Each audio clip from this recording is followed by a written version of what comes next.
Good morning. Today is Wednesday, February 6, 2008, and I'm Sarah Merritt reporting for NTM Network, the news that matters. First thing first, a British zoo has just realized that it is the home of the smallest giraffe ever born, coming 2 weeks early. She weighs in at around 54 pounds and is just under 5 feet tall. For the next couple of weeks, she'll be under close care.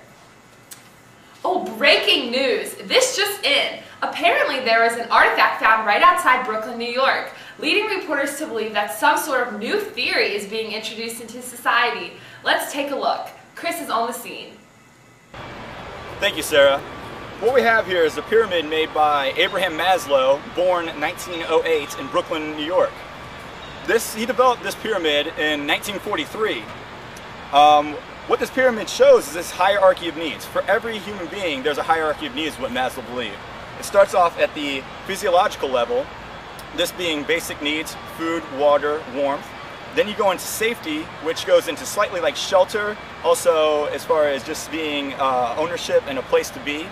Then loving and belonging, so being loved by others, friends, family. Esteem is going to be like self-esteem, knowing, that you have what you need, you're confident in yourself, and then moving to self-actualization, which kind of is the culmination of all these needs into the highest point. It was his goal to get every human being to this point. He studied many people around the world and found that every one of these people that actually became a lot, such as Einstein and other very brilliant people, were able to get this self-actualization level. That's how they became so successful.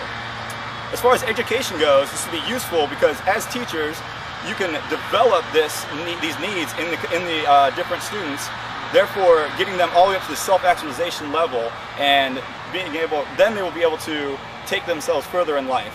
So that's what we have here, live on the scene. Back to you, Sarah. Thanks, Chris. Well, it seems as though our needs must be prioritized according to this pyramid. But is this truly going to help our children? If these needs are continually not met, what will happen? I guess we'll have to check back into Chris at another time. Anyway, moving along with our segment, let's quickly jump to weather. Today there is a 60% chance of rain, showers between the hours of 9 and 11, so have your umbrellas ready. Winds will come out of the north and bring in a cold front for the next 4 days. We'll report more later, but again, we have some sort of breaking news. We have a reporter out on the scene. Let's see what this is about. Brian? Thanks, Sarah. What we have here is groundbreaking evidence, groundbreaking information here. Let me set the background for you. Benjamin Bloom was an educational psychologist in 1956. He and his team of educational psychologists developed a theory that there are different levels of learning and thinking, from the lowest to the highest. And this pyramid has just been found on site. On this we're recording here live, as you can see, and this pyramid illustrates Benjamin Bloom's work. It has been preserved and made by his hands himself. This illustrates his understanding of the way learning takes place in the classroom. The lowest level of learning is knowledge, and then it increases. So the lowest level of learning was what took place the most in the 1950s, is what Benjamin Bloom discovered, and that is where students just memorize information and data. Students just memorize information and data, and they're able to repeat it back. But what Benjamin Bloom wanted was for the classrooms in America to be able to increase all the way up to the highest level of learning, which is evaluation. So once you know the data, you have to be able to comprehend the data. And then once you've comprehended it, you have to be able to apply it, to analyze it, synthesize it, and then all the way up to be able to evaluate the data, whether it's good or bad, and synthesize whether you can put it in order and organization. So what we have here has tremendous implications for the American classroom. And teachers need to be able to move from just teaching information and testing the students on data to be able to ask a student, if this is what the data is stating, what does it mean what are the implications of that data?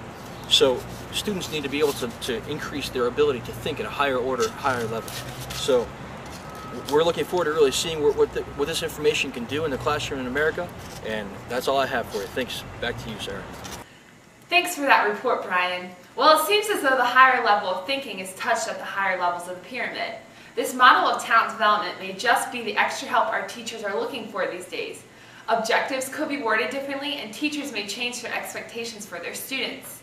But it looks like we have run out of time for this special edition.